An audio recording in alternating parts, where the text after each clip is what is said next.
Big Boss season 8 third nomination అయితే start అవ్వడం జరిగింది. సో నామినేషన్ ప్రాసెస్ వచ్చేసరికి ఈచ్ కంటెస్టెంట్ ఇద్దరు కంటెస్టెంట్ని నామినేట్ చేయాలి.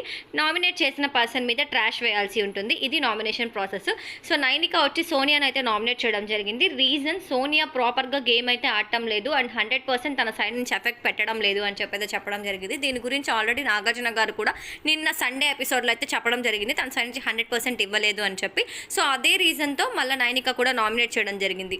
అండ్ అలాగే నైనికి సెకండ్ నామినేషన్ వచ్చేసరికి ప్రేరణ మీద అయితే చెప్పడం జరిగింది. ప్రేరణ కూడా సేమ్ తన సైడ్ నుంచి సంచాలకుగా ఏదైతే డెసిషన్ తీసుకుందో అది 100% కరెక్ట్గా తీసుకోలేదు. మిగతా హౌస్ మేట్స్ అందరూ ఇన్ఫ్లుయెన్స్ చేశారు. సో అందువల్ల నువ్వు చేంజ్ అయ్యావు అన్నట్టుగా అయితే నైనిక నామినేట్ చేయడం జరిగింది. బట్ ఇద్దరు కంటెస్టెంట్లు సోనియా అండ్ అలాగే ప్రేరణ ఇద్దరు కూడా 100% వాళ్ళ సైడ్ నుంచి డిఫెండ్ అయితే చేసుకున్నారు. బట్ ప్రేరణ ఏమంటుందంటే నేనేమి అలాగా ఎవరు చెప్పింది వినలేదు, నా అంతటా నేనే తీసుకున్నాను, అది నా మిస్టేక్ అని చెప్పి అయితే యాక్సెప్ట్ చేయడం జరిగింది. So second nomination Prithviraj. So Prithviraj వచ్చి సీతాని అయితే నామినేట్ చేయడం జరిగింది. సో రీజన్ వచ్చేసరికి తన సైడ్ నుంచి తను చాలా ఎమోషనల్గా ఉంటుంది, ప్రతి చిన్న విషయానికి ఏడుస్తుంది అని చెప్పి అయితే నామినేట్ చేయడం జరిగింది. మీన్వైల్ ఈ నామినేషన్ ప్రక్రియలో చూసుకున్నట్లయితే సోనియా కొంచెం నవ్వుకుంటూ ఉంది బ్యాక్ సైడ్ నుంచి. బట్ తన ఏదైతే రీజన్ చెప్పాడో ఎమోషనల్గా చాలా వీక్గా ఉంటుంది, హౌస్కి అయితే పనికిరాదు అని చెప్పేసరికి అలాగే సోనియా కూడా ఏడుస్తుంది, మిగతా హౌస్ మేట్స్ అందరూ కూడా ఏడుస్తున్నారు. బట్ నువ్వెందుకు నన్నే టార్గెట్ చేస్తున్నావు అన్నట్టుగా సీత అయితే అడగడం జరిగింది. బట్ పృథ్వీరాజ్ కూడా చెప్పారు, సో నాకెందుకు నువ్వు ప్రతిదానికి అన్ఫిట్ అనిపిస్తుంది, నువ్వు గేమ్ అనేది ఆడుతున్నావు బట్ ప్రతిదానికి ఏడ్చుకుంటూ ఆడడం అయితే కరెక్ట్ కాదన్నట్టు కూడా చెప్పడం జరిగింది. అండ్ అలాగే సెకండ్ నామినేషన్ పృథ్వీరాజ్ వచ్చేసరికి నైనికని అయితే నామినేట్ చేయడం జరిగింది. సో రీజన్ ఏంటి అంటే నువ్వు నీ క్లాన్ని ప్రాపర్గా నువ్వు చేయలేదు, నువ్వు ప్రాపర్గా ఆడించలేదు వాళ్ళ చేత అని చెప్పి అయితే నామినేట్ చేయడం జరిగింది. ఒక క్లాన్ లీడర్గా ఉన్నప్పుడు నీ సైడ్ నుంచి నీ టీం మొత్తం నీ మాట వినాలి, బట్ నువ్వు అలా చేయించుకోలేదంటే నామినేట్ చేశారు. బట్ నైనిక కూడా బాగా డిఫెండ్ చేసుకున్నారు.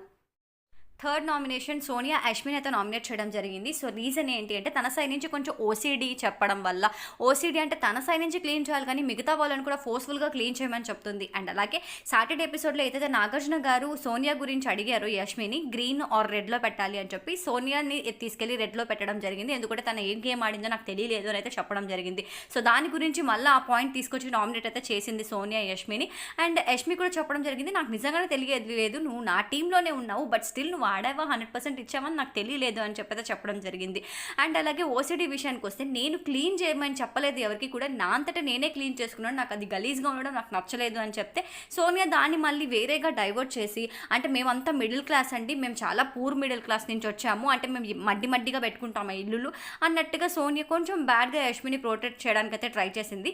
బట్ నామినేషన్ టైంలో యశ్మికి అప్పుడప్పుడు చంద్రముఖి దూరుతుందని అయితే చెప్పొచ్చు, బికాస్ చాలా బాగా డిఫెండ్ చేసుకుంది, సోనియాకి ఇట్టి పడేసిందని చెప్పొచ్చు. అండ్ అలాగే సో ఒక పక్క నామినేషన్ ప్రక్రియ జరుగుతుంటే బ్యాక్ సైడ్ కూర్చొని నిఖిల్ అండ్ అలాగే సోనియా కొంచెం సేపు అయితే మాట్లాడుకుంటున్నారు ఏదో నవ్వుకుంటూ. సో బిగ్ బాస్కి అయితే కోపం వచ్చింది. సో వాళ్ళిద్దరి పేర్లు కూడా చెప్పారు, నిఖిల్ అండ్ అలాగే సోనియా పైకి లేసి ఇప్పుడు దాకా మీరు ఏం మాట్లాడుకున్నారు హౌస్ మేట్స్ అందరికీ కూడా చెప్పండి అని చెప్పి సీరియస్గా అయితే వార్నింగ్ ఇవ్వడం జరిగింది. సో వాళ్ళైతే సారీ చెప్పి మళ్ళీ అయితే కూర్చున్నారు.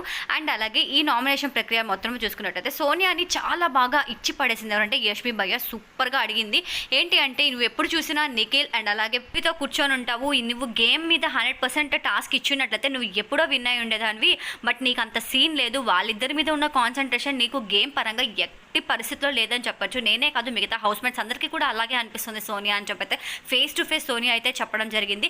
అండ్ సోనియా కూడా చెప్పింది, సో నేనేమి వాళ్ళతో కూర్చోవట్లేదు, నార్మల్గా మేము అందరితో ఎలా ఉంటున్నానో వాళ్ళతో కూడా అలాగే ఉంటున్నానని చెప్పి డిఫెండ్ చేసుకుంటుంది. సో మేబీ సోనియాకి రియలైజ్ అయి ఉండొచ్చు బయటికి ఎలా పోర్ట్రేట్ అవుతుందో, ఇంట్లో వాళ్ళే ఇలా అర్థం చేసుకుంటున్నారు, బయటికి మేబీ అది ఎలా పోర్ట్రేట్ అవుతుందని, అది కూడా తను ఇప్పటికైనా రియలైజ్ అయితే బాగుంటుంది. ఇలాంటి ఫాస్ట్ అప్డేట్స్ కోసం మన ఛానల్ అయితే సబ్స్క్రైబ్ చేసుకోండి, ఫాస్ట్గా అప్డేట్స్ తెలుసుకోండి.